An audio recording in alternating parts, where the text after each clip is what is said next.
Baik, ketemu lagi dengan Aeng Muhyiddin.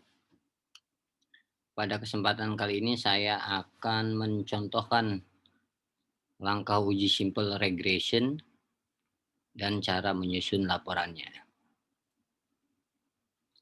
Uji simple regression adalah uji statistik yang digunakan dalam penelitian korelasional. Sama seperti simple correlation ya. Dan simple regression itu biasanya kelanjutan dari simple correlation. Jadi kalau Anda ingin melakukan penelitian korelasional, biasanya selain menguji simple correlation, dilanjutkan juga dengan simple regression. Seperti apa kasus penelitian yang cocok atau yang sesuai dengan simple regression? Mari kita simak kasus penelitian berikut ini. Katakanlah Andi, ya, mahasiswa PPKN. Andi ini ingin mengetahui apakah ketekunan belajar mempengaruhi hasil belajar statistika pendidikan. Jadi, apakah hasil belajar statistika pendidikan ini dipengaruhi oleh ketekunan belajar atau tidak? Ya.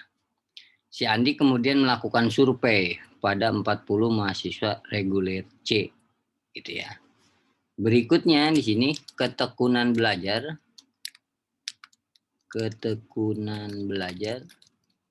diukur menggunakan angket. Angketnya terdiri dari 10 item atau 10 pertanyaan. Dan hasil belajar diukur menggunakan tes pilihan ganda yang terdiri dari 7 item atau 7 soal. Jadi ketekunan belajar menggunakan angket, angketnya 10 item. Hasil belajar menggunakan tes pilihan ganda, jumlah soalnya 7 item. Andi nih mengajukan hipotesis atau dugaan.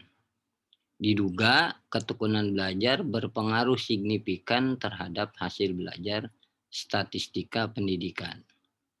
Nah, untuk menguji hipotesis tersebut, Andi harus melakukan uji simple regression. Ini adalah contoh kasus penelitian korelasional yang cocok untuk uji simple regression. Jadi simple regression itu adalah uji statistik yang ingin mengetahui apakah variabel X, di sini contohnya ketekunan belajar, berpengaruh signifikan terhadap variabel Y atau tidak. Ya, jadi ngomonginnya tentang pengaruh. Kalau korelasional tentang hubungan, kalau simple regression ngomongnya tentang pengaruh gitu ya. Nah, dari contoh kasus tersebut kita buat kayak semacam bagan ya. Di sini 40 mahasiswa reguler C sebagai sampel. Ya, sampel itu bagian dari populasi. Ya. Jadi kalau seluruh mahasiswa reguler C itu adalah populasi. Yang diambilnya cuma 40, berarti sampel. Sampelnya 40.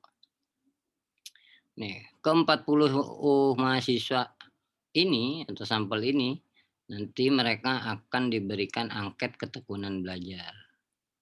Kemudian mereka juga harus menjawab soal pilihan ganda gitu ya.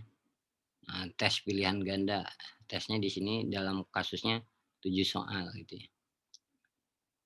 Sementara angketnya ketekunan belajar 10 item atau 10 pertanyaan. Dari jawaban terhadap angket, dari jawaban terhadap hasil belajar muncullah data ya. Nah, berdasarkan data yang diperoleh, maka melakukan uji simple regression. Sebelum saya lanjut, mungkin Anda bertanya, Pak, apa sih Pak simple regression itu? Ya. Terus apa bedanya dengan multiple regression? Ya. Baik, simple regression itu regresi sederhana. Simple itu sederhana, regression itu regresi. Jadi regresi sederhana. Disebut sederhana karena variabel X-nya atau variabel bebasnya itu cuma satu. Dalam contoh kasus ini cuma ketekunan belajar gitu ya. Terus variabel Y-nya juga satu. hasil belajar. Jadi pengaruh satu variabel X terhadap satu variabel Y. Itu namanya simple regression. Kalau variabel X-nya ada 2, variabel bebasnya ada 2, misalkan ketekunan belajar dan manajemen waktu. Pengaruh ketekunan belajar dan manajemen waktu terhadap hasil belajar. Di sini ada 2 variabel X. Maka kita melakukan uji statistiknya multiple regression. Untuk Anda di tingkat S1 mungkin multiple regression itu nggak jadi kewajiban ya, atau belum, saatnya sih boleh tapi belum tepat gitu ya. Anda mungkin diwajibkan X-nya 1, Y-nya 1. Nanti kalau Anda skripsi ya Anda X-nya 1 dengan Y-nya 1 aja udah cukup. Tapi kalau nanti Anda S2 mungkin X-nya boleh lebih dari 1 atau harus lebih dari 1.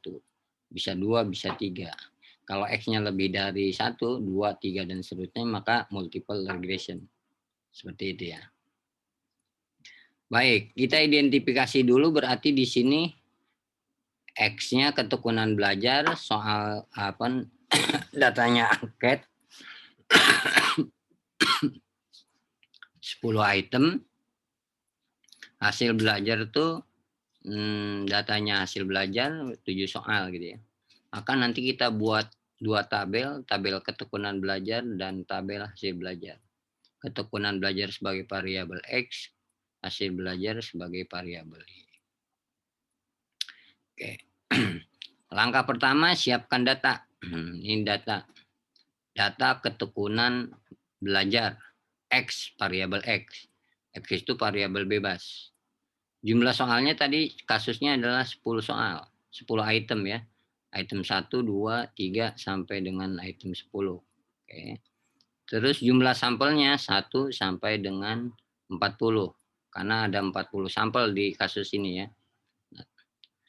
Kalau untuk tugas proyek Anda tinggal disesuaikan ada jumlah kasusnya berapa gitu ya, jumlah sampelnya berapa. Oke, karena ini angket menggunakannya run between 1,5 gitu ya. Setelah kita masukkan run between 1 sampai 5 nih, udah muncul datanya, baru kita tarik dari kiri ke kanan sampai item 10. Maaf, sampai item 10. Baru kemudian ditarik ya ke bawah sampai dengan siswa ke-12. Siswa ke-12 seperti ini. Siswa ke-40. Kelewatan. Siswa ke-40. Good.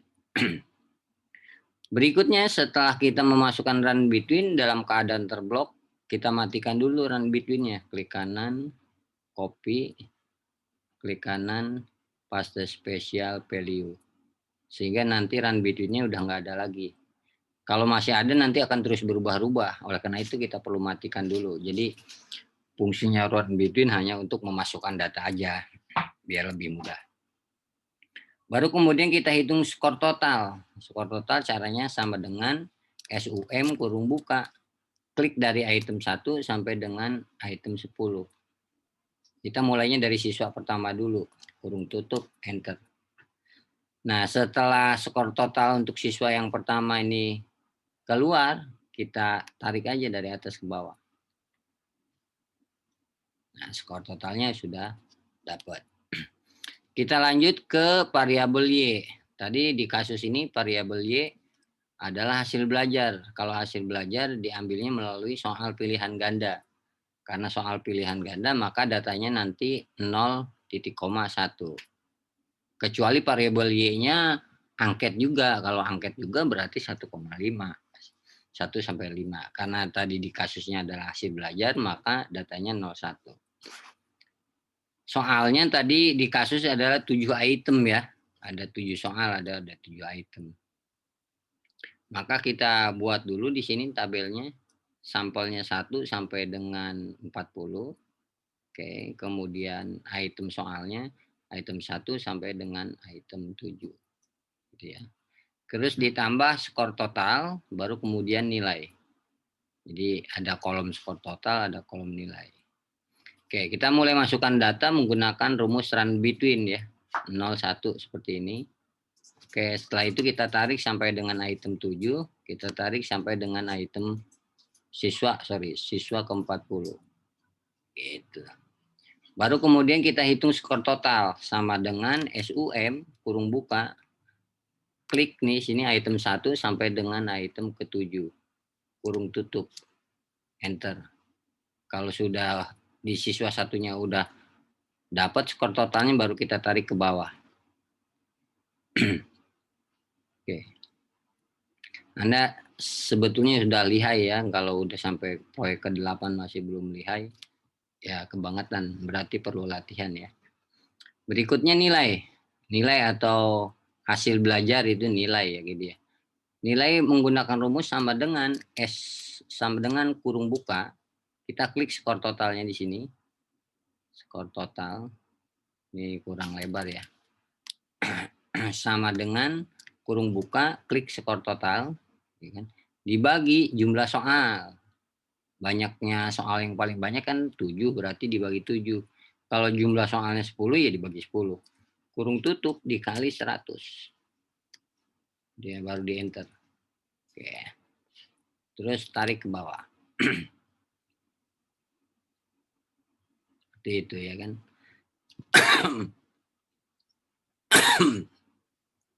Berikutnya run between-nya kita matikan dulu ya. Ini run between masih ada, kita blok. Run between-nya ini tabelnya kita blok. Gitu ya. Dari item 1 siswa 1, item 7 siswa 1 sampai ke bawah. Kita blok dulu. Kemudian kita klik kanan, copy, klik kanan, paste special value. Seperti itu biar nanti nggak berubah-ubah. Gitu ya. Kita cek dulu. Oh, udah benar. Skor totalnya juga udah benar. 1, 2, 3, 4, 5. Oke, udah benar. Selesai nih untuk tabel variabel Y. Berikutnya kita masuk ke pembuatan tabel yang ketiga, yaitu sampel. Kemudian variabel X, ketekunan belajar. Variabel Y-nya hasil belajar. Sampelnya siswa 1 atau sampel 1 sampai siswa 40 atau sampel 40. Tadi di kasusnya ada siswanya 40 atau sampelnya 40. Berikutnya ini data ketekunan belajar diambil dari variabel X, dari skor total variabel X. Kita blok dulu seperti ini. Oke. Klik kanan, copy. Terus kita pindahkan di bawah ketekunan belajar di siswa yang pertama. Klik kanan, paste spesial, value. Oke, maaf. Klik kanan, paste spesial, paste link. Kenapa sih Pak harus paste link? Karena kalau ada perubahan di sini, ya kan, diikuti dengan perubahan di sini juga. Saya kasih contoh, misalkan di sini 5 saya rubah jadi 4.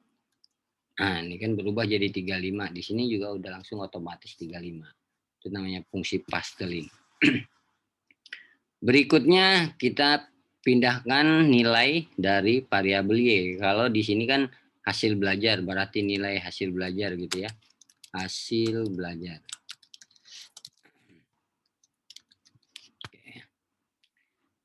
Kita copy dulu dari atas ke bawah, dari siswa pertama sampai dengan siswa ke-40. Di blok, klik kanan, copy. Oke. Kita pindahkan ke sini, ke hasil belajar, klik kanan, paste spesial, paste link. Seperti itu. Sudah selesai kita membuat tabel datanya, di save dulu dengan nama uji simple regression. Berikutnya, kita siap menyusun laporan dan melakukan uji statistik. Silahkan buka dulu format laporannya. Ya. Format laporannya sudah ada di Google Classroom, tinggal Anda download, terus Anda buka di laptop Anda. Ya kan? Ini formatnya. Ada pembaharuan format ya di Google Classroom. Nanti silahkan Anda download kembali. Oke, ini mulai dari kasus. Kita pindahkan dulu kasusnya.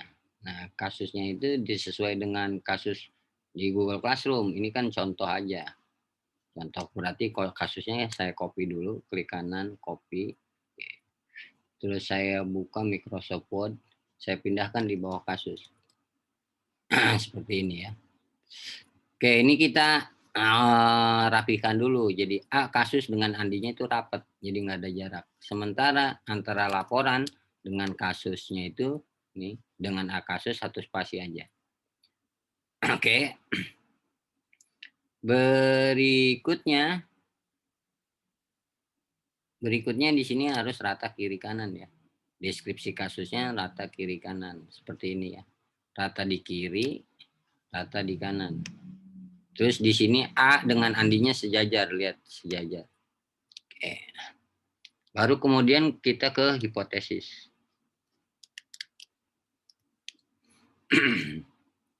Di sini hipotesisnya udah ada, kita copy aja dulu, copy. Nah, terus kita paste di sini. Oke. Terus ini namanya HA. HA ya. HA itu hipotesis akal atau hipotesis dari pikiran, dugaan gitu ya. Nah, H ini kita tulis insert dulu simbol. Oke. Jangan lupa milih simbol ya. Simbol. Di sini simbolnya kita milih namanya beta. Huruf B, kayak mirip huruf B gitu ya kan. Kalau di simple correlation kan P, ya, kayak mirip P. Kalau ini kayak mirip B, tapi disebutnya beta. Beta insert close. Terus di sini simbol lagi. Di sini menggunakannya tidak sama dengan ya. Tidak sama dengan.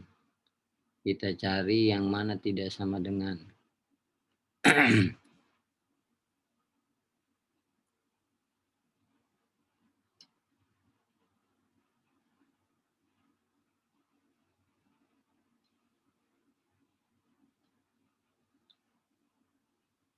Bila dicari susah ya.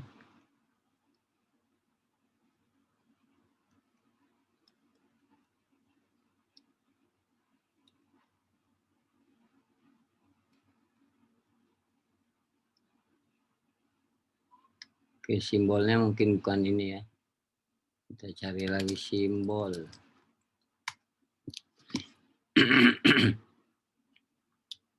Tidak sama dengan. Mana ya tidak sama dengan. Susah. Kemarin gampang, sekarang susah. Oke, kita ambil dari ini aja dulu.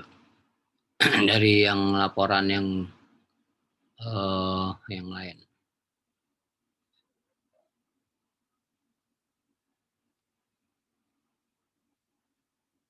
Tidak sama dengannya nih.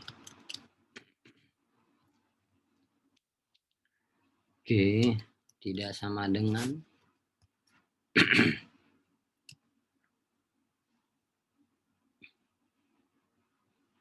Tidak sama dengan 0 berarti lebih dari 0 gitu ya.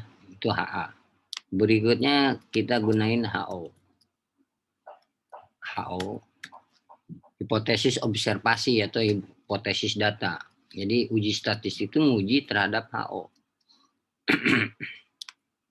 Oke, kita rapikan dulu ini. Kita klik di sini. Terus kita ke sini. Datanya, ya kan. Pakai tab ya, dideketin dulu terus klik tab. Jadi deketin dulu terus tab. Tapi jangan lupa pakai ini dulu.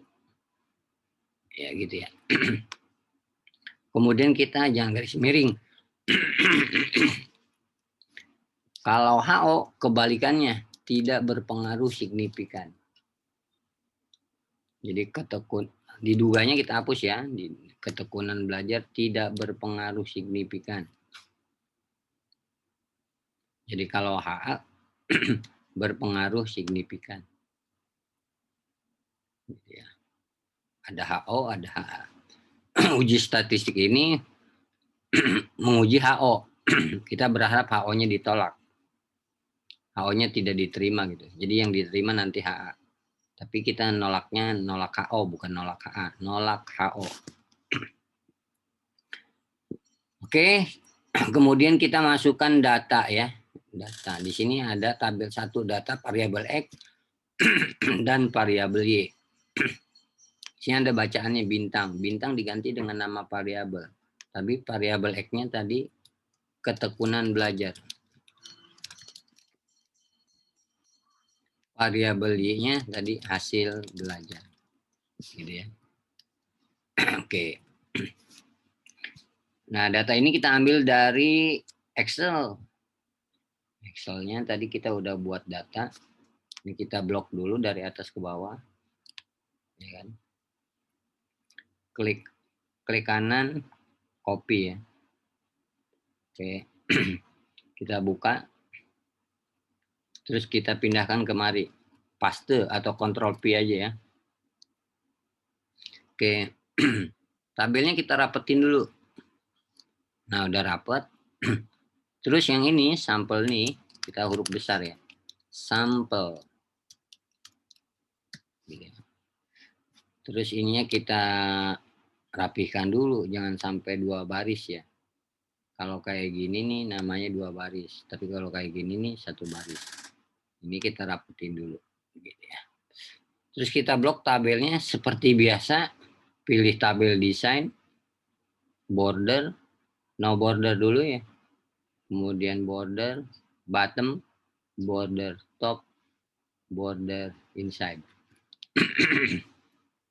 Kalau terlalu kecil, misalkan bordernya PT-nya ini jadiin 3/4 PT gitu ya. Kalau masih terlalu kecil juga digedein lagi, tapi jangan terlalu gede. Kalau terlalu gede, kayaknya nggak enak gitu. Kelihatannya terlalu tebal. Oke, terus layout, jangan lupa layout. Klik auto fit content, terus auto fit Windows. Gitu ya. Oke, berikutnya di sini, ini kan makan 2 halaman ya, atau menghabiskan 2 halaman. Ini jelek nih namanya. Nah, kita buat lagi di sini, sampel ya. Jadi biar kepala tabelnya ini muncul di halaman berikutnya, kita blok dulu baris pertamanya. Blok begini. Mouse-nya di sebelah kiri sampel. Oke. Terus klik kanan di tengah-tengah ketekunan belajar, tabel properti, row, allow sama repeat. Oke.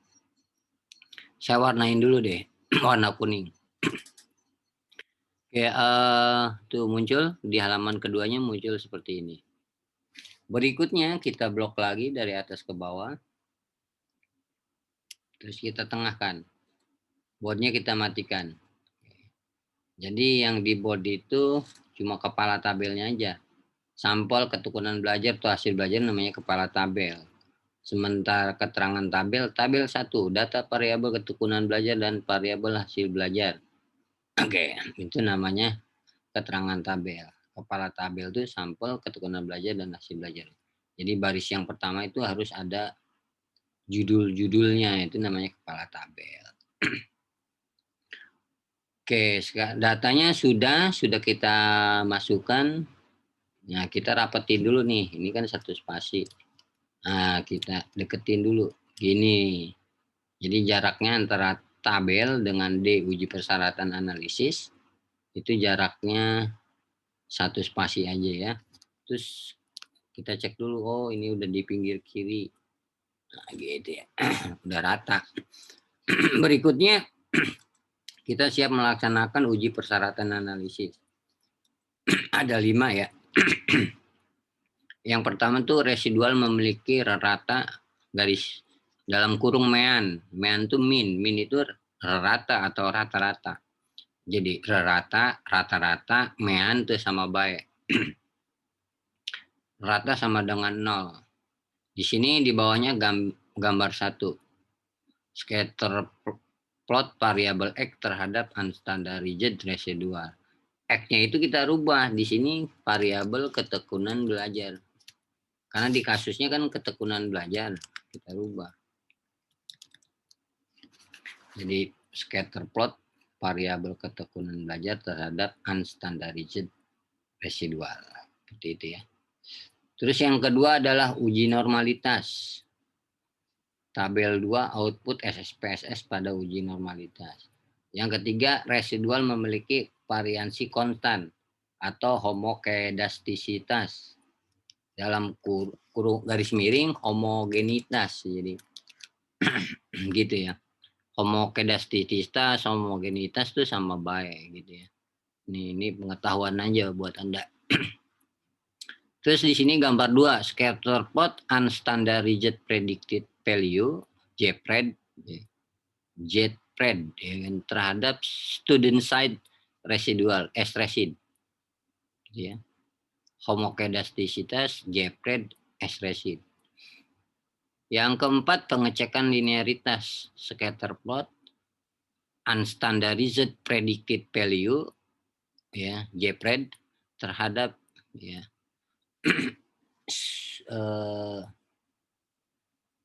standardized residual, jadi Z-resid. Ya, jadi kalau yang atas itu JPRED S-resid buat homokedastisitas, yang linearitas JPRED ya kan terhadap standardized residual Z-resid. Jadi JPRED S-resid, JPRED Z-resid. Oke. Berikutnya yang kelima adalah uji autokorelasi. Ini uji autokorelasi yang kelima ya. Ini tabel nanti. Jadi uji normalitas itu nanti munculnya tabel, uji autokorelasi munculnya juga tabel. Sementara residual memiliki variansi konstan tuh gambar ya, gambar scatter plot atau grafik scatter plot. Yang linearitas juga grafik scatter plot. Residual juga grafik scatter plot. Jadi yang cuma ada 2 tabel ya di uji persyaratan analisis, 3 yang lainnya itu berupa grafik. Gitu ya. Baik, kalau sudah ini sudah selesai, kita siap melaksanakan uji persyaratan analisis. Kita kembali dulu ke SPS, ke Excel. Oke, kita copy datanya ini di bawah ketekunan belajar sampai hasil belajar. Jadi siswanya nggak diambil, nggak diblok. Angkanya saja. Angkanya saja ya. Jadi ketekunan belajarnya itu angkanya saja. Hasil belajar juga angkanya saja. Jadi judul tabelnya nggak usah dibawa. Copy. Silakan Anda buka SPSS-nya ya. Buka SPSS. Klik data view. Terus klik di sini par ya. Par baris pertama. Oke, klik edit. Terus paste. Oke. Di sini muncul ada ini ada yang salah saya ya. Ini saya ngopi pastenya di par yang keempat ya. Itu salah ya. Saya hapus dulu aja. Saya bikin new lagi aja. New data. Kayak parnya yang harus par pojok, par paling pojok gitu ya. Ini baris pertama, edit, paste. Oke, sehingga muncul ada par 1 dengan par 2 ya. Oke. Par 1 ini kita harus rubah menjadi ketekunan belajar. Par 2 itu kita rubah menjadi hasil belajar. Merubahnya di variabel view. Klik variabel view-nya. Par 1 kita rubah menjadi X, par 2-nya merubah menjadi Y. Jadi variabel X, variabel Y. Variabel X-nya apa? Di label. Kita tulisin label. Ketekunan belajar. Variabel Y-nya itu hasil belajar. Desimalnya pastikan 0 dulu. Kalau di SPSS Anda ada 2, dirubah dulu jadi 0 dan 0 gitu ya. Oke, di sini di kolom measure kita pilih scale, ini juga scale. Jadi measure-nya dua-duanya scale ya. Oke. Udah selesai, kita lihat di data view sudah berubah X, Y gitu ya. Di variabel view-nya X-nya ketekunan belajar, labelnya, Y-nya itu hasil belajar labelnya ya. Kemudian kita save dulu data uji simple regression. Gitu ya. Kita save. Oke, sekarang kita langkah ke yang pertama. Residual memiliki rata sama dengan 0. Oke. Kita balik lagi ke data view, kita klik analyze, ya kan? Kemudian regression, AR, jadi terus coup estimation, ARC ya, analyze, regression, coup estimation. Jangan lupa. Oke, muncul jendela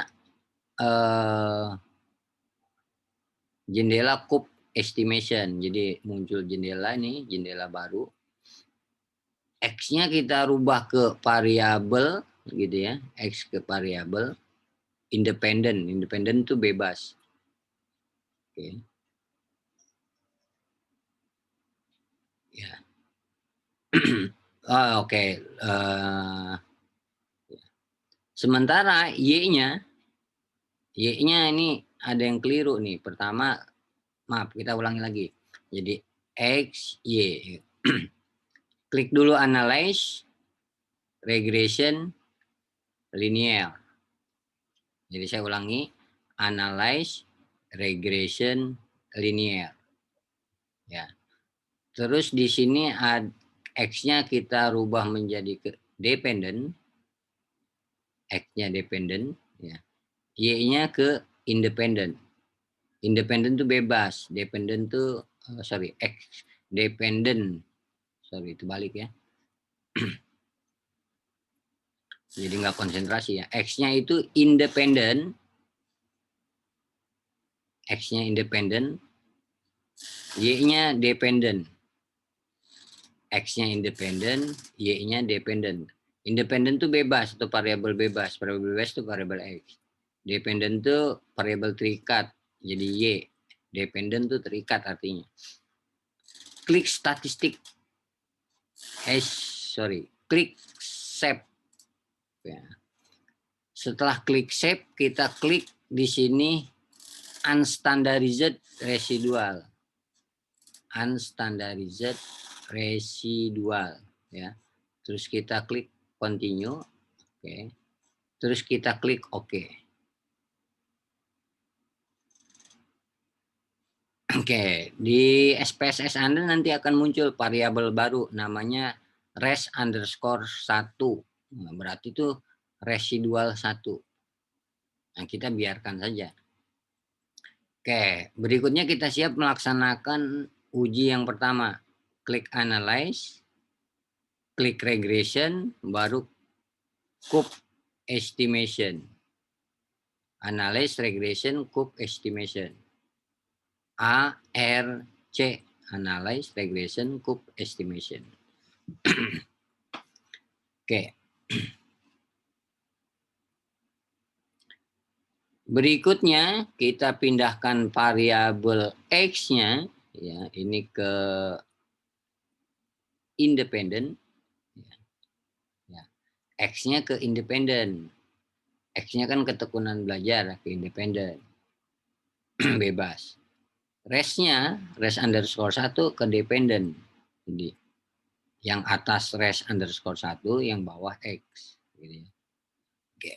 Di sini jangan lupa klik modelnya linear, include constant in equation-nya diklik, plot modelnya juga diklik. Gitu ya.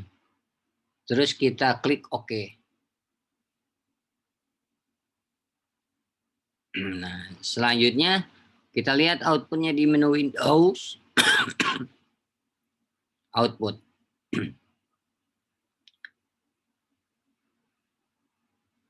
Oke, di sini ada kurva fit, ya kan? Kurva fit for unstandarized residual. Nah, gitu ya.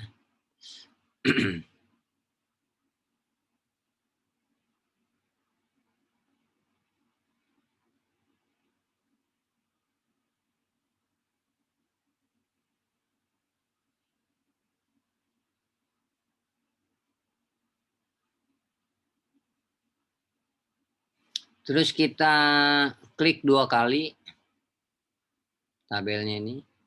Kemudian kita klik, nah ya kan, linear.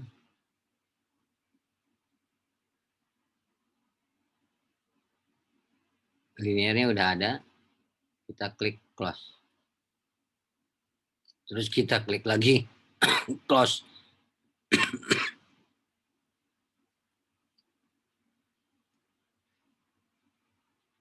Oke. Di sini plot ketekunan belajar terhadap unstandardized residual ya.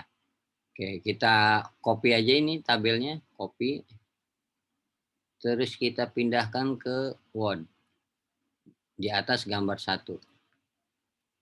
Kita klik paste Ctrl P. Oke. Kita klik gambarnya ya kan. Kita kecilin dari pojok, pojok kiri atau pojok kanan boleh, atau jangan di tengah-tengah aja. Nah, gitu. Kalau di tengah-tengah ntar penyok gambarnya. Oke, kita ketengahkan dulu. Oke. Terus kita naikkan ke atas gambarnya ini. Baru kita kata-katain atau kita interpretasikan. Oke, bagaimana cara menginterpretasikannya? Kita lihat bulatan-bulatan kecil ini yang garis tengah itu namanya garis linier ya.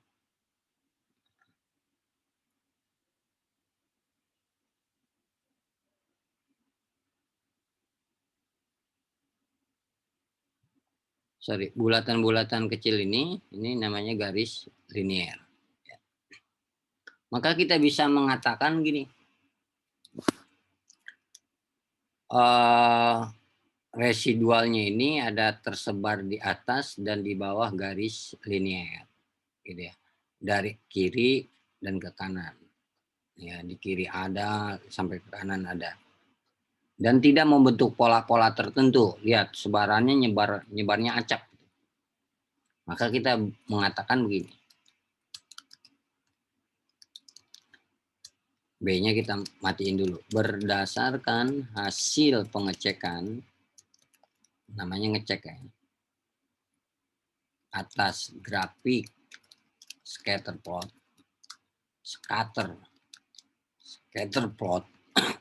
di gambar 1. Scatter plot kurung buka, gambar 1 kurung tutup, nggak pakai spasi. Menunjukkan bahwa residual ya berada di atas dan di bawah garis linear gitu ya. Jadi garis yang tengah itu yang di tepat di angka 0 nih itu namanya garis linear. Dan tidak membentuk pola tertentu. Titik. Hal itu menunjukkan bahwa residual memiliki rata kurung buka mean ya kan sama dengan 0. Titik. Ini meannya kita garis miring dulu ya. Ini cara menginterpretasikan grafik scatter plot ketekunan belajar. Lihat ketekunan belajarnya di bawah ngeplot terhadap unstandardized residual. Kalau bulatan-bulatan kecilnya ini, bulatan kecilnya itu residual. Ada di atas, ada di bawah, dari kiri ke kanan, tidak ada kelihatan pola, maka itu bisa katakan residual memiliki nilai rata sama dengan 0. Tapi kalau misalkan residualnya nggak kayak gini, ya artinya tidak nyebar di atas di bawah, misalkan ada di bawah mulu atau ada di atas mulu, ada di kiri mulu atau ada di kanan saja gitu ya kan. Nah, itu berarti residualnya tidak memiliki rata sama dengan 0. Nah, untuk uji simple regression syarat pertamanya residualnya harus memiliki nilai rata sama dengan 0. Maka kita ngelihat berdasarkan grafik scatter plot ini kita bisa mengatakan residualnya memiliki nilai rata sama dengan 0, maka kita bisa melaksanakan uji simple regression. Oke, kita enter dulu. Ini udah jaraknya 1 ya. 1 0. Jadi dari deskripsi ke gambar itu 1. Terus kita lihat dulu deskripsinya udah rata kiri kanan belum? Oh, udah benar. Oke, kita lanjut ke uji normalitas. Nah, biar caranya gampang nih mulai dari uji normalitas, residual dan lain sebagainya, kita melakukannya jadi satu langkah uji gitu ya. Berikutnya kita ke data view dulu, Windows, data ya.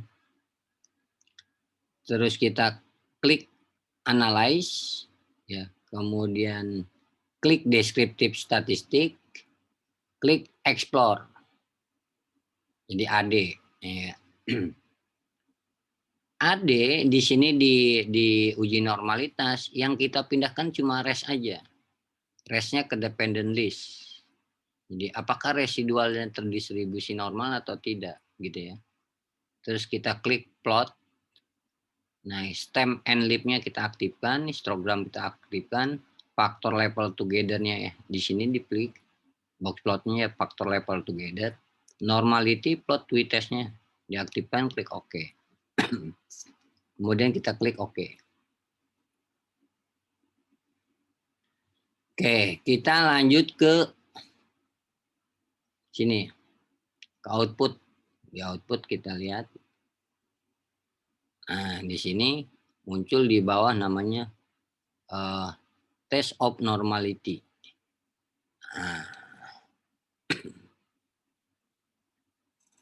ada tabel test of normality, kita copy aja. Copy di sini boleh, di tabelnya juga boleh. Kita klik kanan, copy. Ya, kita buka Microsoft Word-nya. Oke, kita ke bawah tabel 2, di enter di nah gitu ya. Paste. Oke. Kita blok dulu tabelnya, kita ratakan dulu, kita rapatkan dulu lah. Terus kita blok tabelnya. Terus di sini tabel desain seperti biasa, border, no border, border bottom, border top, border inside. Ya. Jadi bottom, top, inside, gitu. Jadi garis mendatarnya ada di atas, di tengah-tengah, ada di bawah gitu ya. Oke, kita tandain dulu aja ya. Ini ada Shapiro wheel. Kita blok dulu. Kita tengahkan dulu dah. Isinya kita tengahkan dulu. Kolmogorov sama Shapiro. Di Shapiro wheel kita merahkan dulu gini ya. Oke. Di sini didapatkan signya 0,069. Oke. Meskipun ini udah sering, saya mau ngasih tahu lagi. Normal itu jika signya lebih besar dari P value. Sebaliknya, tidak normal jika signya kurang dari P value. Sekarang kita lihat di tabel 2-nya.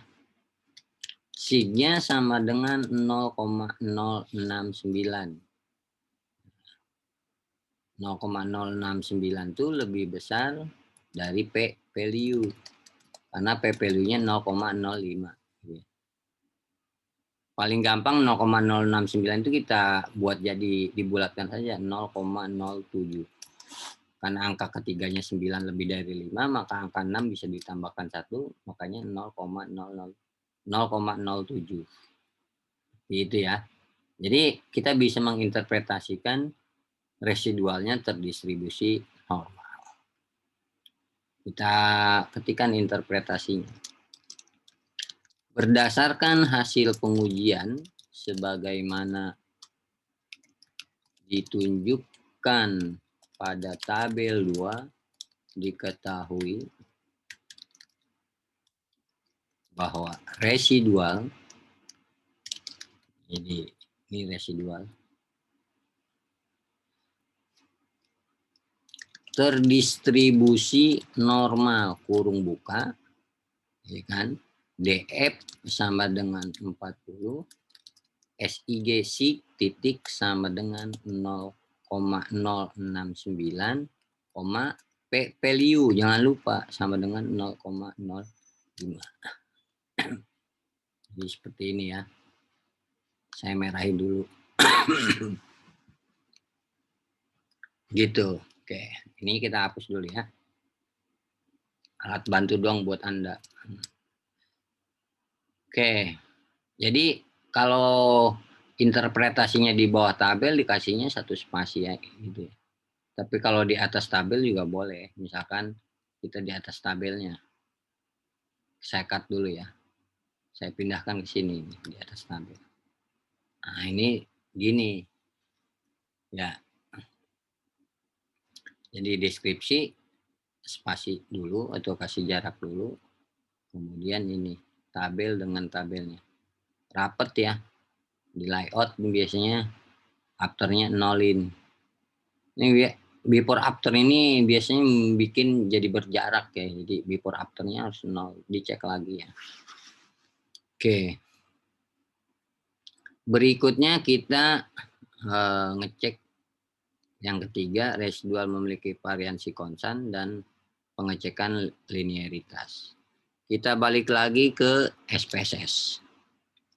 Kita outputnya kita save dulu aja, takut hilang. Output uji simple regression. Kalau tugas proyek ya tulis tugas proyek, kalau post test ya post test. Save. Balik lagi ke data. Oke.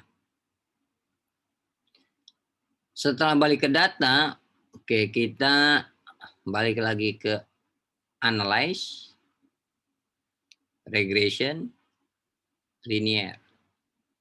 ARL, analyze, regression, linear. Klik. Nah, klik statistik dulu. Klik shape-nya dulu. Nah, nih unstandarized residualnya kita matikan. Kalau nggak dimatikan, ya, gitu ya. Ini nanti di sininya nambah-nambah lagi res 1, res 2, res 3, res 4 gitu. Makanya kita matikan dulu. Berikutnya ini X-nya tetap udah di bawah ya, Y-nya di atas. Kalau belum ada ya kita pindahin dulu. Ya. Berikutnya kita klik di sini statistik. Ya, muncul statistik. Sini ada model fit, ya kan, deskriptif, ya kan, kemudian confidence interval, ya kan, kemudian Durbin Watson. Ya.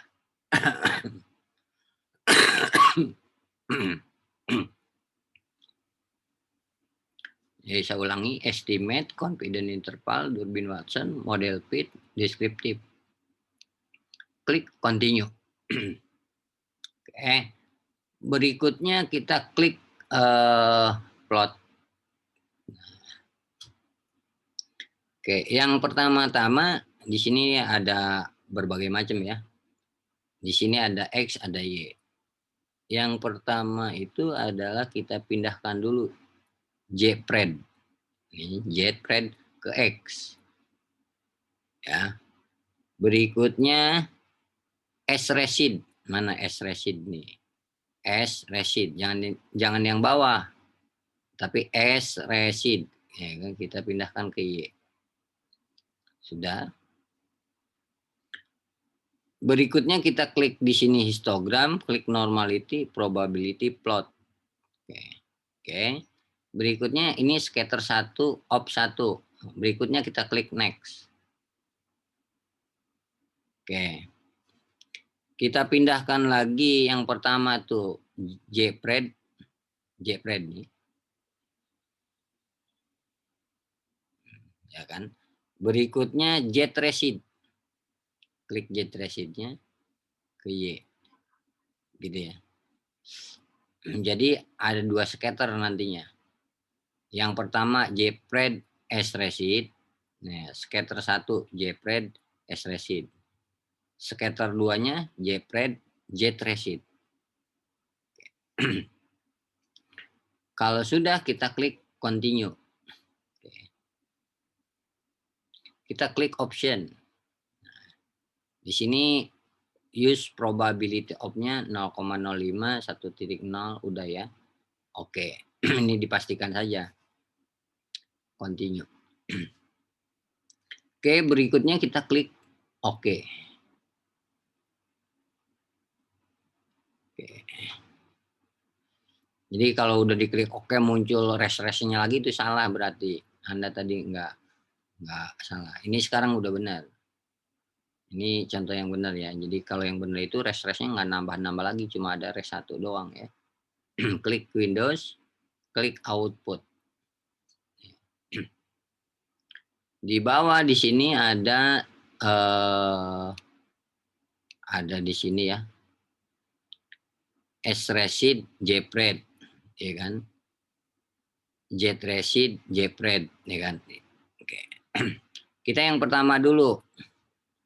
Jpred sResid. Nah, Jpred sResid. Sorry, Jpred sResid. Ini scatternya.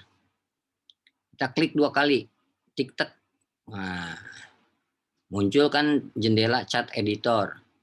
Klik di sini. Nah, add fit line ya kan. Terus kita klik di sini pilih linear udah close. Gitu ya. Terus kita close lagi. Nah, gitu udah muncul nih garisnya udah muncul. Terus di sini R2 linearnya juga udah muncul ya. Oke. Berikutnya kita klik lagi Jpred, Jetresid Jpred ya. Yang bawahnya ya. Klik lagi 2 kali. Klik ada muncul jendela chat editor. Klik yang ini nih. Add pipeline, add total. Klik. Nah, muncul jendela properti langsung close aja karena udah milih linear ya kan. Oke. Terus close. Ya. Sehingga muncul di scatternya ada garis lagi. Oke. Yang pertama ini untuk mengecek residual memiliki variansi konstan. Sementara yang bawah Jetresid Jpred itu untuk mengecek yang keempat, pengecekan linearitas. Ya, oke. Kita mulai dulu yang ketiga. Berarti sResid by Jpred, ya kan? Atau Jpred terhadap sResid. Gitu. Kita copy dulu grafiknya. Copy. Jadi nanti di bawahnya itu di bawah grafiknya nih ya, scatter plot tuh. Regression standardized predicted value itu namanya Jpred. Nah, terus di samping kirinya regression student side residual itu namanya sResid. S student side residual resid. Kalau standardized predicted value Z ya, standardizednya Z karena nilai standar itu Z. Predicted value berarti Jpred. Oke, kita copy, kita pindahkan ke sini ke gambar 2. Oke. Kita balik lagi ke SPS. Di sini ya. Sekarang yang bawahnya Jpresid by Jpred. Berarti plot Jpred terhadap Jetresid gitu ya. Dibacanya begitu. Kita copy dulu. Kita pindahkan lagi ke gambar 3.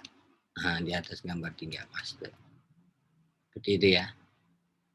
Sekarang udah selesai nih memindahkan datanya.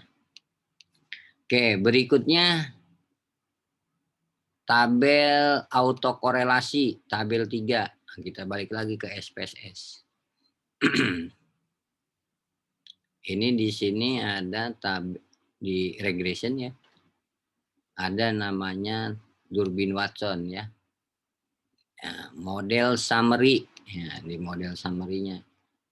Tabel model summary. Ini ada Durbin Watson. Klik kanan, copy ya tabelnya. Atau dari sininya aja, klik kanan, copy. Kita pindahkan ke tabel 3. Jadi di bawah tabel 3. Oke, kita pindah-pindahkan dulu aja. Tabel keempat namanya tabel ANOVA. Kita balik lagi ke output SPSS-nya. Inilah tabel ANOVA. Ya kan, tabel ANOVA. Kita pindahkan ke tabel 4 ya. Sini di bawah tabel 4 paste. Berikutnya besaran pengaruh model summary juga. Gitu ya, ini kita copy aja lagi. Copy. Di model pengaruh itu model sama, besaran pengaruh itu model summary juga. Nah, gitu ya. Jadi tabel model summary itu digunakan untuk besaran pengaruh dan juga digunakan untuk autokorelasi. Oke, berikutnya di sini persamaan linier, tabel 6 koefisien. Kita kembali lagi ke output SPSS. Koefisien nih kan. Tabel koefisien. Di sininya nih yang warna merah nih, koefisien. Klik kanan, copy atau di sininya. Nah, diklik dulu, klik kanan, copy. Tapi paste. Ctrl Z. Berantakan ya, paste. Nah, gitu.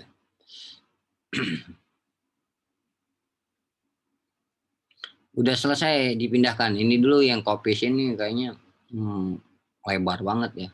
Blok gitu ya.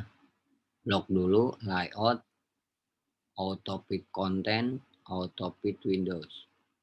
Karena lebar banget ini tabelnya. Oke.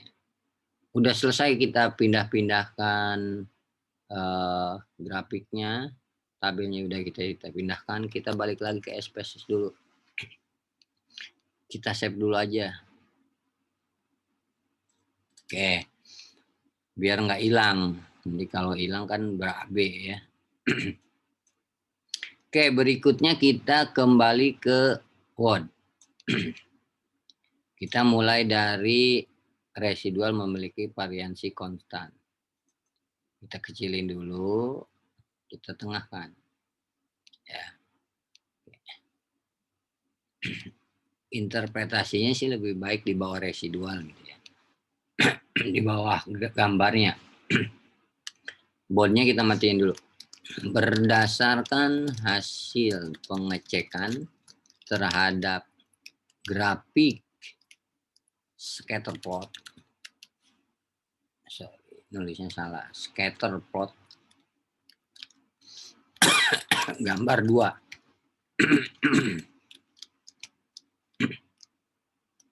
nampak bahwa residual tersebar secara acak. Maksudnya apaan sih Pak tersebar secara acak? Residualnya itu ada di atas dan di bawah garis 0 nih. 0 itu garis linier. Di atas dan di bawah garis linier. Serta tidak membentuk pola tertentu. Titik. Hal tersebut menunjukkan bahwa residual memiliki variansi konstan, kurung buka, homokedastisitas. Jangan salah nih nulisnya, homokedastisitas, garis miring, homogen, kurung tutup. Habis garis miring itu nggak usah ada spasi, homokedastisitas, garis miring, homogen, nggak usah ada spasi lagi. Titik, baru dikasih spasi, gitu ya. Seperti ini ya. Oke. Udah selesai. Jadi maksudnya gini. Kita lihat residualnya. Ini kan ada di atas dan di bawah garis linier. Garis linier itu yang garis di bawah angka 0 itu namanya garis linier. Ya. Saya lihat dulu di sini ada Ada gambar enggak ya?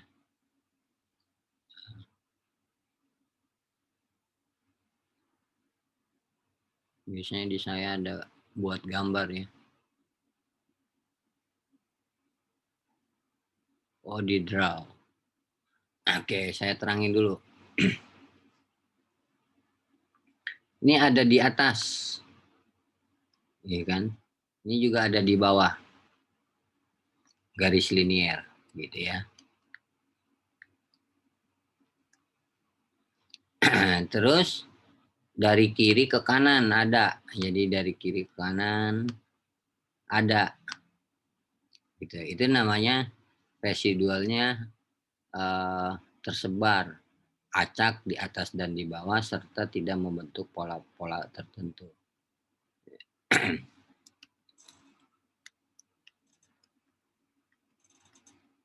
Gitu, itu namanya. Kalau misalkan situasinya mungkin bisa jadi berbeda, residualnya itu numpuk di kiri aja atau numpuknya di kanan aja atau numpuknya di atas aja atau di bawah saja gitu ya. Itu namanya residualnya tidak tersebar acak di atas dan di bawah garis linier gitu. Seperti itu ya. Oke, saya matiin dulu drawnya. Ish, matiin dulu. Oke, sekarang berikutnya ke pengecekan linearitas. Ini nggak muat nih, kita turunin aja ke bawah. Nah, ini jangan kelebihan nih spasinya, itu kita delete. Oke, kita lanjut ke sini ya. Set, kecilin, ketengahin. Tapi kira-kira dengan yang di atas tuh sama besarnya, jadi jangan, nah, kan kita cek, kita terawang nih dari jauh. Kayaknya masih gedean ini. Wah, ini ada. Jadi besarannya sama. Kita lihat nih ya kan, kita garis ini. Kayak garis bayangan tuh. Kan sama gede itu ya, sama lebar gitu. Kurang lebih sama gitu. Ya. Oke, terus kita cek linier.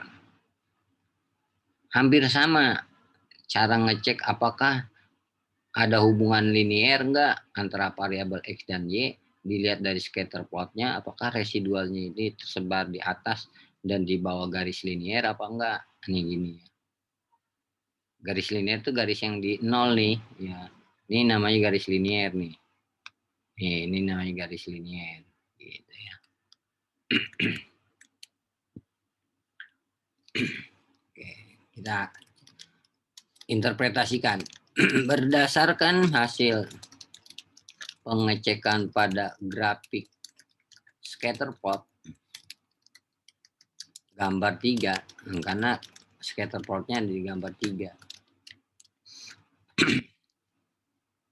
Nampak bahwa residual tersebar acak di atas dan di bawah garis linier, ya, serta tidak membentuk pola tertentu. Nah, ini kayak bintang itu biasanya kan ada rasi bintang membentuk pola tertentu. Ini kan nggak membentuk kayak pola tertentu. Biasanya kalau pola tertentu itu kayak gini nih, membentuknya begini gitu ya. Atau membentuknya kayak huruf P terbalik gitu ya kan. Itu membentuk pola tertentu namanya. Kalau ini kan kayak nggak kelihatan polanya ya. Seperti itu namanya tidak membentuk pola tertentu. Hal tersebut menunjukkan bahwa residual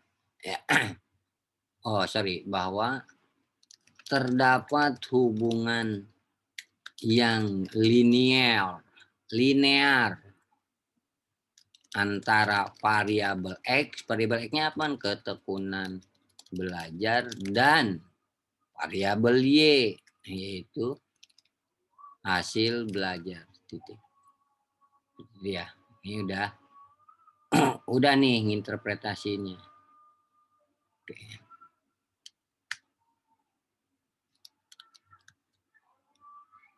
gitu ya. Nah, garisnya kadang-kadang nggak nongol ya.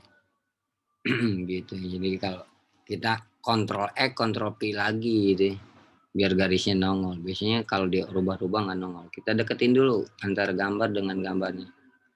Seperti itu ya.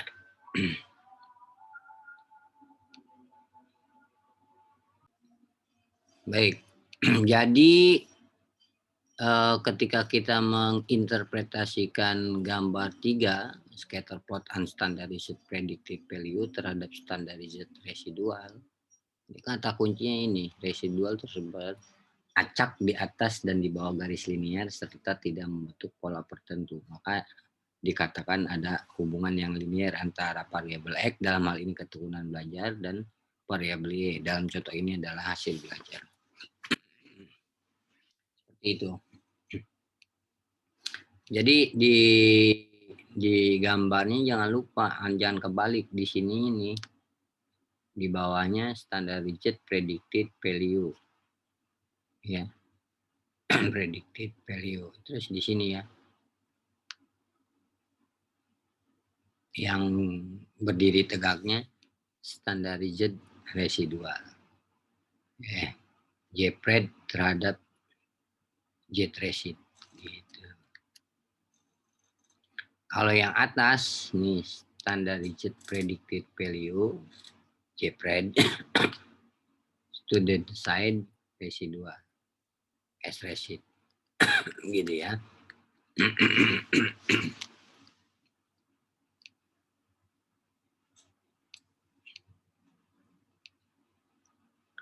Berikutnya kita ini jangan lupa nih, ini kasih jarak 1 spasi ya, di enter ya. Jadi antara deskripsi dengan gambar ada jarak 1 spasi, gambar dengan keterangan gambar yang nggak berjarak. Dari keterangan gambar ke 5 itu harus dikasih jarak. Oke. Berikutnya ke autokorelasi. Ini tabelnya kita rapetin dulu. Di blok nih, terus layout, auto fit content, auto fit window.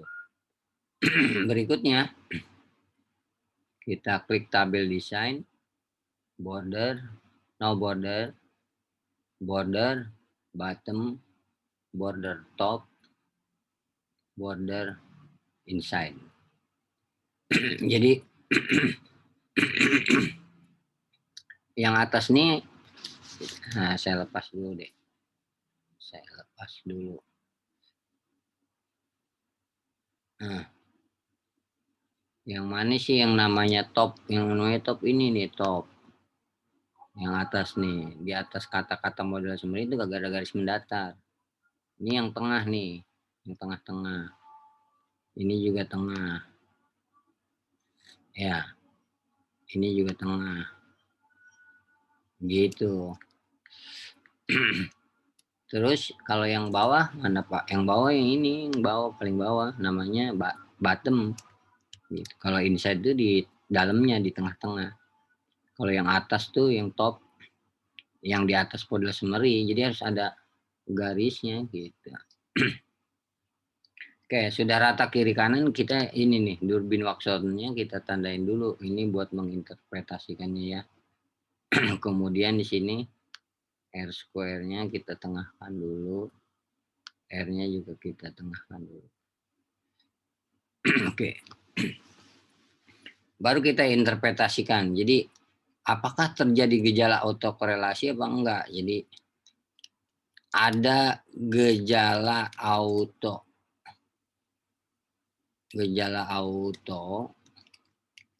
korelasi atau tidak. Oke, kalau gejala autokorelasi itu, kita mau ngomong dulu tidak ada gejala. Tidak ada gejala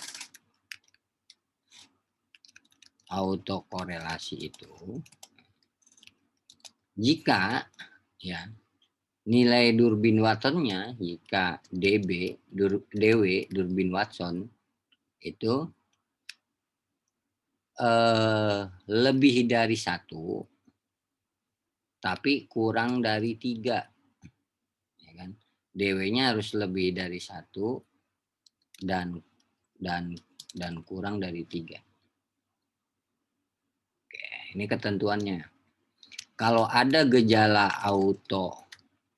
autokorelasi itu, jika DW-nya itu kan kurang dari 1,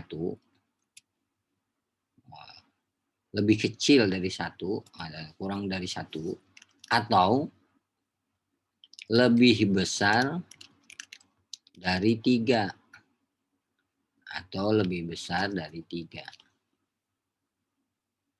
Oke, sekarang kita lihat nilai DW-nya. DW-nya sama dengan 2,247. Itu kalau kita buat jadi 2 desimal sama dengan 2,25. Ya kan gitu ya. Karena angka 7-nya lebih besar dari 5 atau mendekat, pokoknya lebih besar dari 5. Atau sama dengan 2,3 gitu ya. 2,25 kita bulatkan lagi 2,3 gitu ya. Nah, ini kan jadi akhirnya gampang kita ngelihatnya. Nah, 2,3 ini kan lebih besar dari 1 dong, kan. Tapi kurang dari 3, maka masuk ke sini gejala. Tidak ada gejala autokorelasi. Gitu ya cara nginterpretasinya. Oke. Kita di bawah ini aja, di bawah 5 kita interpretasikannya.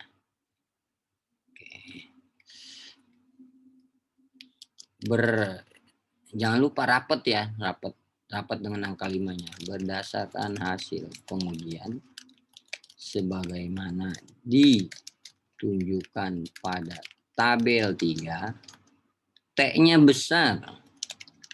Ketahui bahwa tidak terdapat gejala autokorelasi.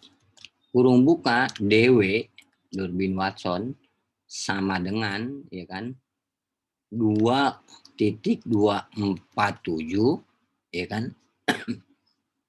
DW-nya ini kan lebih dari 1. 2,47 itu DW lebih dari 1. Jadi kita ngebacanya DW lebih ya kan, kalau kita kasih ini nih, kasih ini kan kayak huruf B ya. Lebih besar dari 1 tetapi kurang dari 3. Itu jadi 1 gini. 1 kurang dari DW kurang dari 3, tapi dibacanya DW lebih besar dari 1 kurang dari 3. Gitu. Kurung tutup. Nah, titik. Selesai itu. Tidak terdapat gejala autokorelasi. Gitu. Pak, kalau nulisnya gimana kalau DW-nya misalkan DW sama dengan 3,111 misalkan gitu ya. Berarti itu kita interpretasikan terdapat gejala autokorelasi. Kurung buka 1 ya kan. Nah, 1 kurang dari DW sama dengan 3,111. Terus lebih besar dari 3. Jadi DW kurang dari 1 atau DW lebih besar dari 3. Ini kan contohnya DW-nya lebih besar dari 3 kan, 3,11 loh. Berarti lebih besar dari 3. Gitu ya. Itu namanya terdapat gejala autokorelasi. Gitu. Jadi patokannya tidak terdapat gejala autokorelasi, nilai DW-nya harus lebih dari 1, tetapi kurang dari 3. Jadi antara 1 lebih, tapi kurang dari 3 gitu. Itu tidak terdapat gejala autokorelasi. Kalau nilai DW-nya kurang dari 1 atau melebihi angka 3, berarti terdapat gejala autokorelasi. Dari mana tuh Pak? Dari ketentuan uji statistiknya begitu. Gitu ya. Oke. Ini nanggung nih. Nah, yang uji hipotesis nanggung, kita turunin aja ke bawah. Gitu.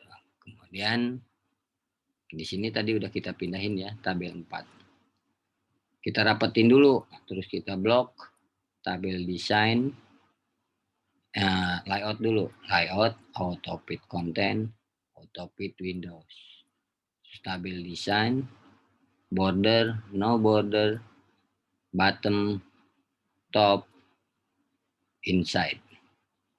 Jadi kayak gini yang rapih tuh tabelnya.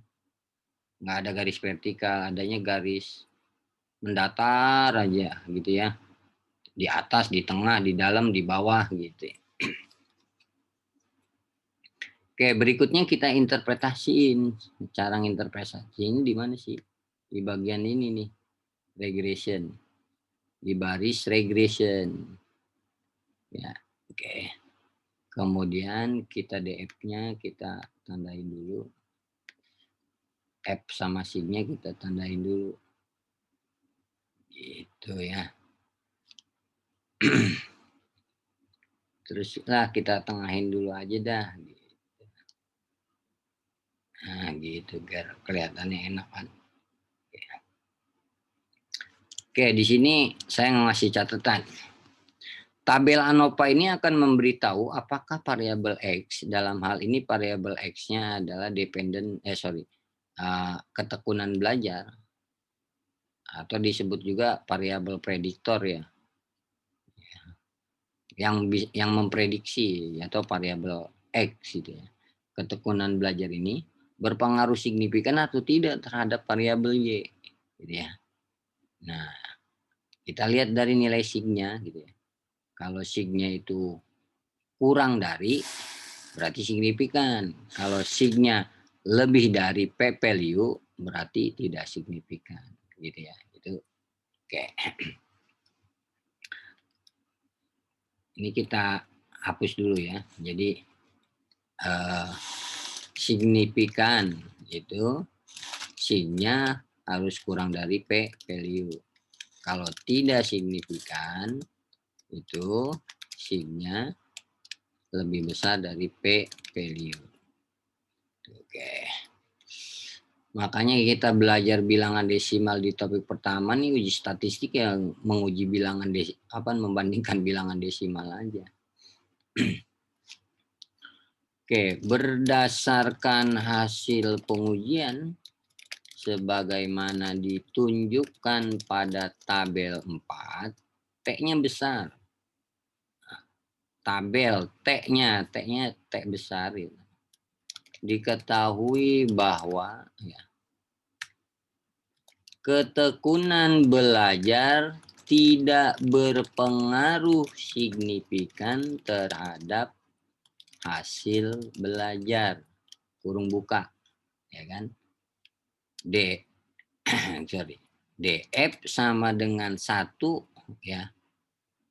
Titik koma 39. Nih 39 di sini nih. Ya. Terus koma, ya kan? F-nya sama dengan 1.518.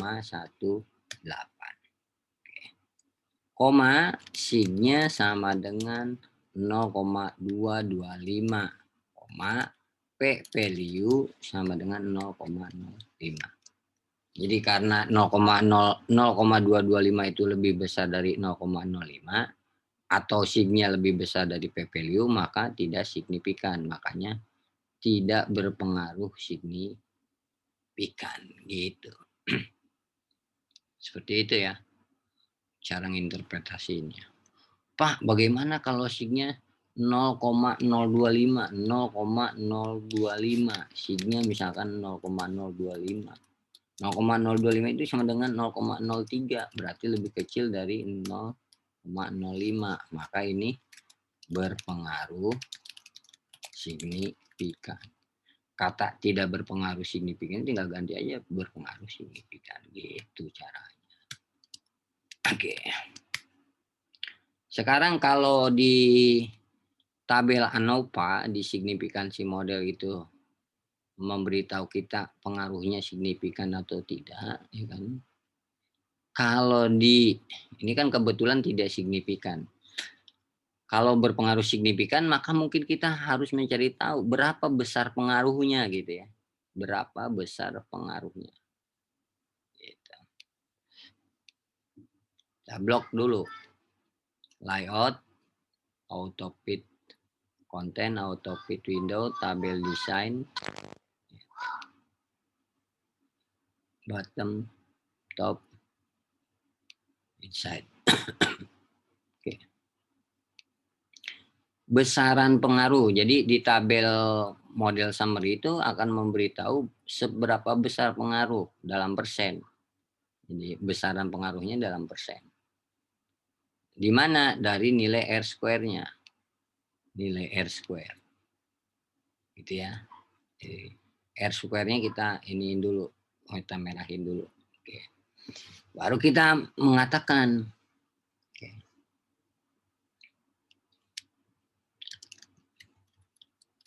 Berdasarkan hasil pengujian, ya kan, sebagaimana ditunjukkan pada tabel 5,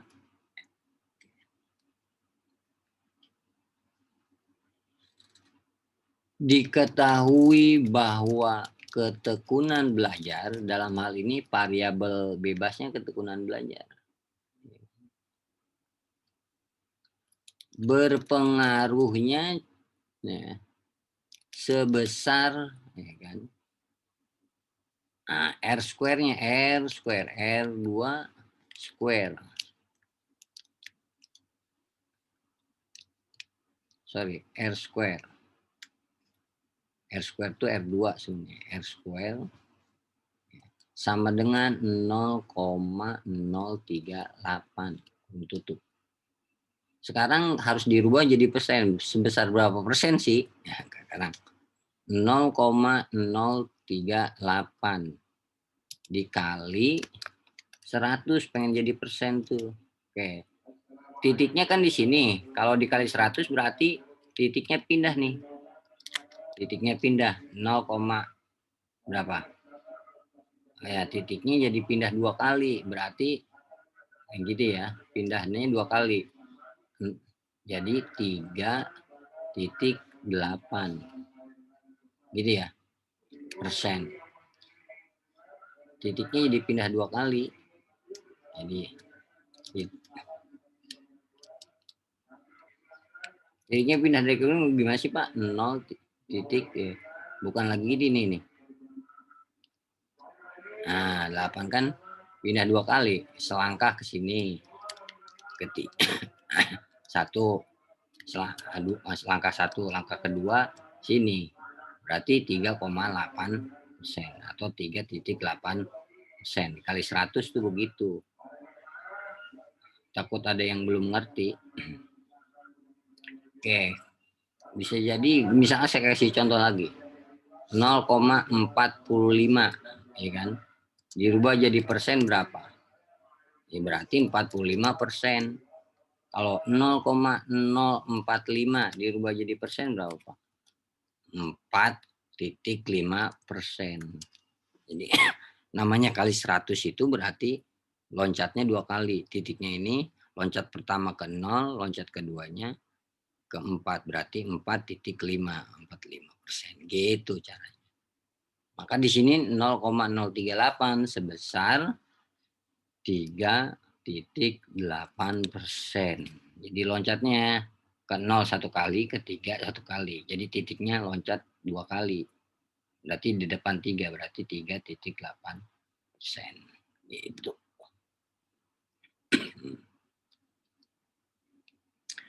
Berpengaruh sebesar 3,8% dan tidak signifikan. Ya, tidak signifikannya ngambilnya dari atas tadi, dari tabel ANOVA. Gitu, kita blok lagi aja, ini copy. Tapi kalau di atasnya signifikan ya tinggal kita pindahin aja kan. Ini kan contohnya tidak signifikan gitu. Ya. Dimerahin dulu biar nggak bingung buat Anda. Oke, berikutnya ke tabel koefisien. Ini nanggung nih kayaknya nih kan. Kita turunin aja ke bawah. Kalau nanggung-nanggung gitu gantung ya turunin aja ke bawah, nggak usah repot. Oke, rapetin dulu tabelnya. Setelah itu di blok, layout, auto fit content, auto fit window, tabel design, border, no border dulu, bottom, top, inside. Oke, kalau hurufnya kegedean, ini kan satu baris semua ya. Kadang-kadang ada yang 2 baris jadi meletot ke bawah gitu, jadi turun ke bawah.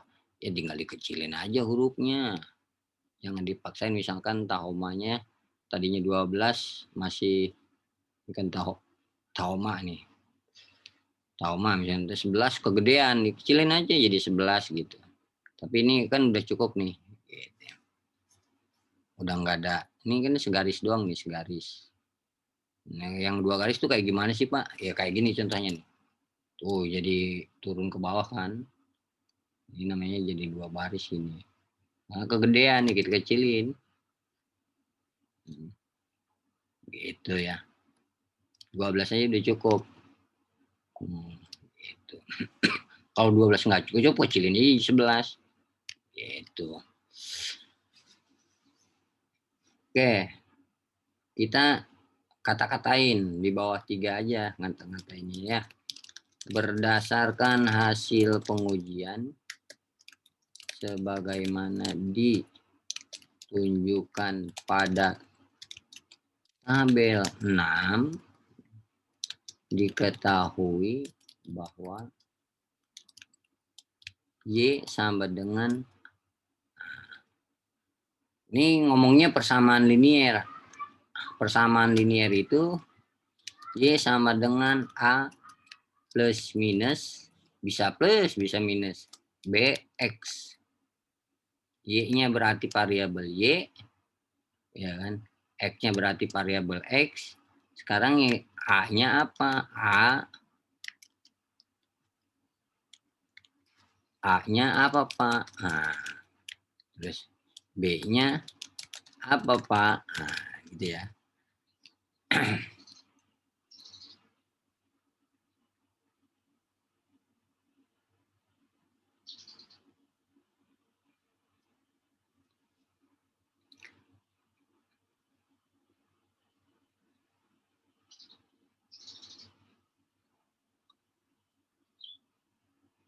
Ini di sini nih posisinya. Kita warnain ya. Oke, terus di sini ya kita warnain. Ya. Terus lower bound sama ininya kita warnain.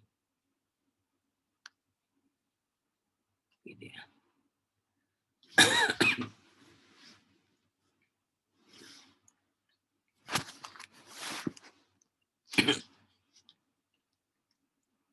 A-nya di sini adalah konstanta. A-nya sama dengan konstanta. B-nya sama dengan koefisien. Jadi yang mana yang konstanta? Konstantanya dalam tabel ini adalah 34 titik ya. 312. Sekarang B-nya sama dengan 631.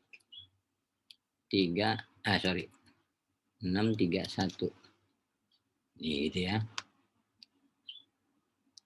Jadi A-nya 3412, B-nya 0,361. Diketahui bahwa sekarang yang B-nya itu kan positif nih. Nilainya positif, nggak ada negatif. Kalau ada negatifnya biasanya begini nih munculnya min gitu ya. Tapi kalau nggak ada ya begini aja. Berarti itu nilainya positif. Oke, maka kita tulis ya kan bahwa Y-nya itu adalah hasil belajar. Nah, hasil belajar sama dengan A 34.312 atau 34,312 plus, karena nilainya B-nya plus. B-nya berapa? B-nya 0,631. Kalau B-nya plus berarti di sini plus. Kalau B-nya misalkan di sini min, ya berarti di sini min. Gitu. Ya, jadi ngikutin plus minusnya ngikutin nilai B. Gitu ya. X. X-nya apa? X-nya berarti kasih bintang dulu. X-nya yaitu variabel X, ketekunan belajar. Gitu ya. Jadi hasil belajar gitu ya. Diketahui bahwa persamaan regresi yang dihasilkan adalah titik 2 spasi gitu ya. Gitu.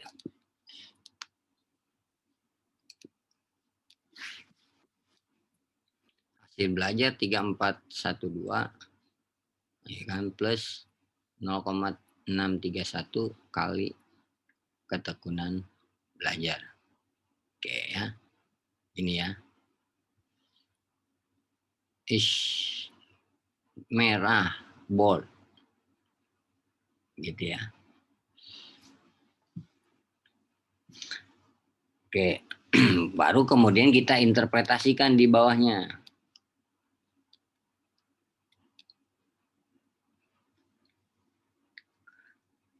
Iya. Hal tersebut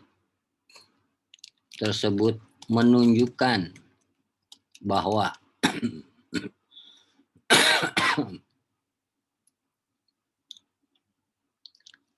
perubahan sebesar 1 poin pada variabel X ketekunan belajar akan mengakibatkan perubahan sebesar 0,631 pada variabel hasil belajar antara apa?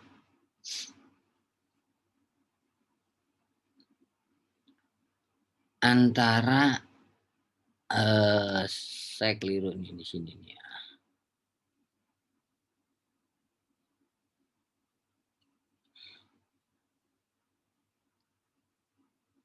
Saya keliru jadi kening dulu.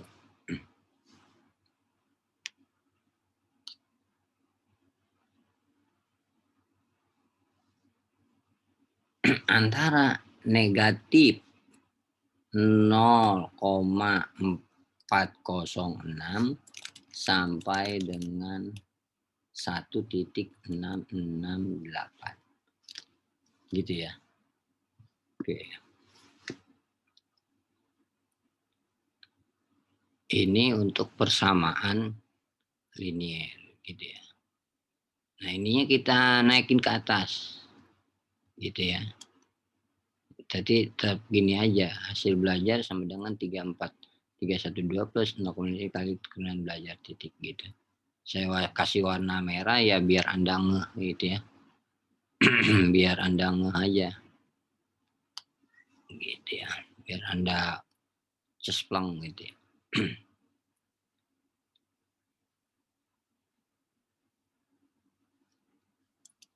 Oke, kita lihat.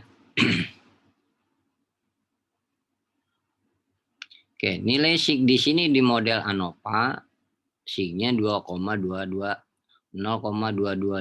maka di sini juga signya 0,225. Jadi sama ya. Gitu. Artinya apaan? Ini perubahan sederhana akan mengakibatkan perubahan sederhana gitu ya.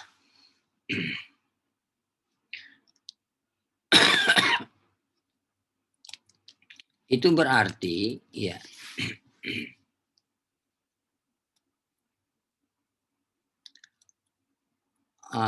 hasil belajar tidak dapat diprediksi. Jadi hasil belajarnya tidak dapat diprediksi oleh variabel ketekunan belajar. Kurung buka, ya kan? T-nya di sini pakai T-nya di sini nih. Ya. T-nya sama dengan 1.232, ya kan? Sig-nya sama dengan 0,225, CI-nya, confidence intervalnya, lower bound sama upper bound, CI sama dengan negatif 0,406, titik koma 1.668, value-nya sama dengan 0,05, kurung tutup titik. Baru kita buat kesimpulan. Selesai nih, jadi ya. Tinggal buat kesimpulan. Kesimpulan tuh paling gampang. Kalau di uji-uji ininya udah benar, tinggal dikasih kesimpulannya, tinggal ngopi paste aja. Mulai dari atas, dari uji ini nih, residual. Kita copy. Kita copy lagi ini, kelebihannya. Kita copy lagi ini. Keblok jadinya. Copy. Harus pencet kontrol ya. Harus pencet kontrol sama satu-satu aja dah. Pencet view aja lah, view split. Residualnya copy. Saya pindahin ke bagian kesimpulan. Biar lebih gampang, jadi nggak bolak-balikin kertas. Kita pakai view split, jadi halamannya jadi terbelah menjadi 2. Oke. Residual. Uji normalitasnya kita copy, paste di sini. Terus variansi konstannya kita copy juga.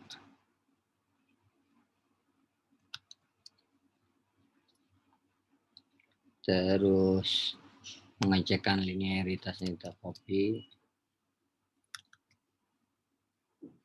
Kemudian gejala autokorelasinya kita copy. Terus uji signifikansinya kita copy juga. Gitu. Model summary-nya juga kita copy. Nah, tapi nggak lebih ya, nggak kayak gitu, nggak sampai bawah ya. Copy. Nggak sampai ini karena berulang-ulang. Di sini kan udah ada juga yang ini. Udah ada juga, maka kita nggak usah berulang-ulang. Oke, ini persamaan linearnya kita copy. Oke. Kemudian koefisiennya ini copy. Gitu ya.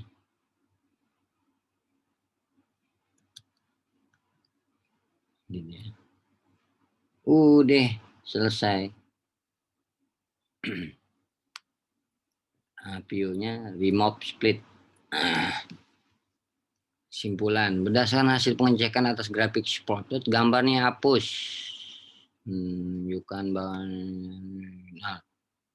Berdasarkan hasil pengujian sebagaimana ditunjukkan tabel 2-nya nih. Ya, yang saya warnain dulu merah. Dihapus, di delete. Bacaan pada grafik score plot, gitu ya. Bahwa residual cek tersebut menunjukkan bahwa residual memiliki variansi konstan homogen. Berdasarkan hasil pengecekan pada grafik score plot, Nampak bahwa residual atas dan bawahnya berdasarkan ujian. Nah, sebagaimananya. Oke. Berdasarkan hasil pengujian sebagaimana ditimbang pada tabel 3-nya dihapus. Sebagaimana dengan tabel 4-nya juga dihapus. Oke. Sebagaimana ditunjukkan tabel 5-nya juga dihapus.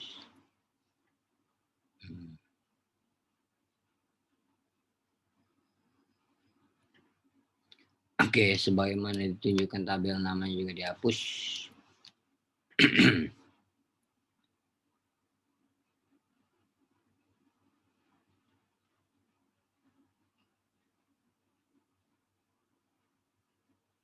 Oke, ini kita merahin aja ya, biar lebih gampang ceknya. 1 poin.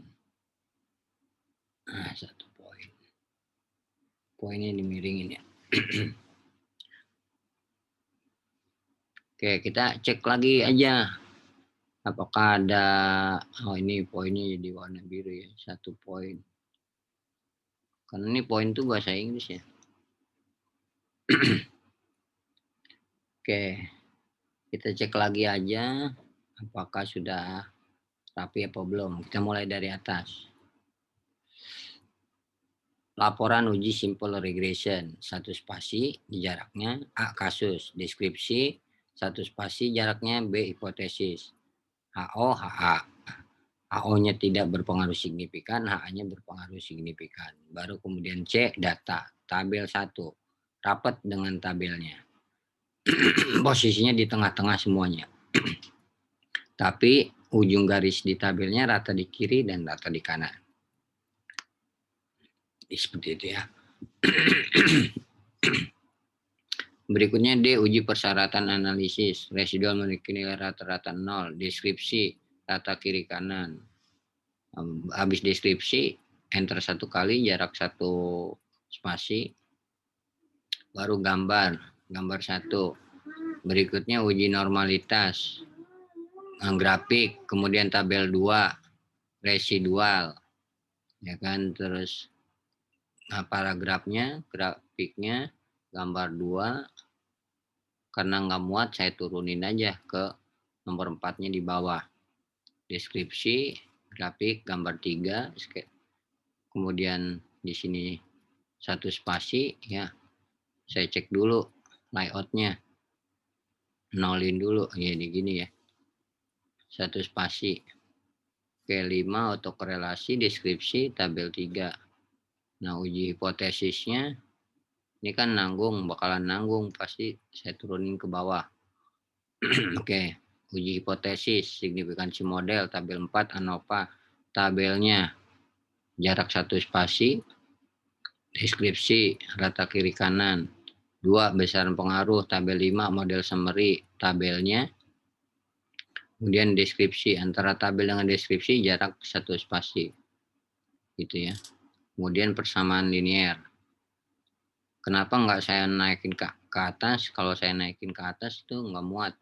Jadi lebih baik saya turunin aja ke bawah. Persamaan linear deskripsinya, ya kan? Terus kasih jarak 1 kali enter, tabel 6, tabelnya, terus jarak 1 kali enter, deskripsinya, F kesimpulan. Rapat ya, nggak usah direngkangin lagi, langsung berdasarkan, ke bawah. Saya cek lagi nih, ketikannya ada yang salah apa enggak. Kalau udah nggak ada yang salah, saya save. Kemudian saya save as. Kasih nama Anda, jangan lupa. PDF-in dulu. Nama Anda, Andi misalkan ya. Andi, saya kasih desktop dulu, Andi. Tugas proyek 5.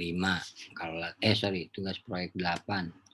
Kalau lagi tugas proyek, kalau lagi postes ya postes. Laporan uji simple regression, seperti itu ya. Taruh di desktop, di export. Oke, lihat kita di export di desktopnya ya. Andi, ya kan, tugas proyek 8, buka. Oke, cancel. Oke. Tugas proyek 8, ya kan. Cek lagi, jangan sampai garisnya ada yang nggak nongol. Kalau dicek-cek, ini nih garisnya kepotong begini ya. Wah, kita benerin dulu code-nya lah. Kepotong ternyata. Gambar 2 garisnya. Gambar 1. Kita gedein aja garisnya biar nggak kepotong. Gitu ya.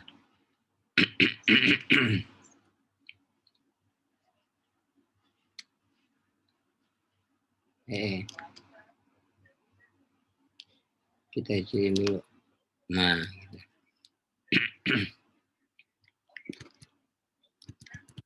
Gambar 1. Mana tadi? Kepotong ya.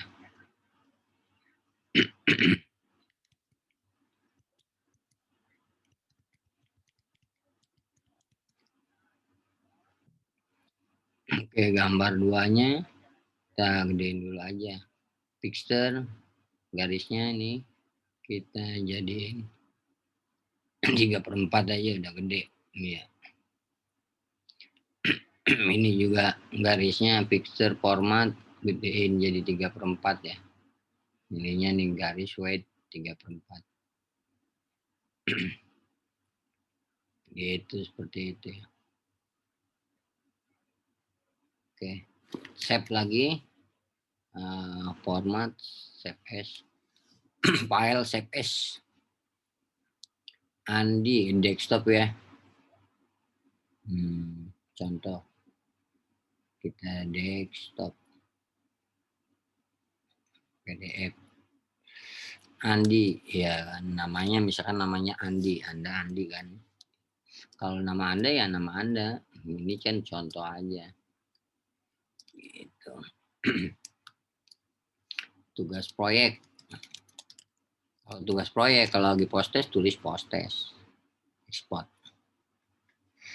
Baru kemudian kita cek lagi PDF-nya. Mana dia di desktop? Andi tugas proyek. Simple regression.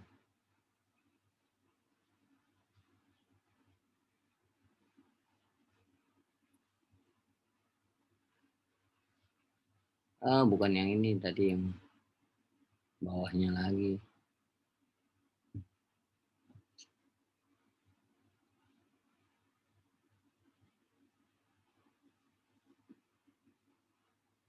Udah ada kan garisnya sekarang. Digedein gitu ya. Oke, yang ini kayak yang kecil ya. Yang belum. Tabel 2. Tabel 3-nya. Harus diginiin dulu ya. Harus dijarakin dulu kayaknya. Kecilin aja. Jarakin mulu maunya gitu ya. Terus lagi jangan sampai turun. Save as. File save as lagi.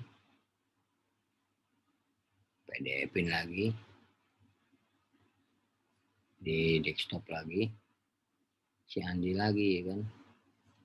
Export. Replace. Lihat lagi. Di desktopnya.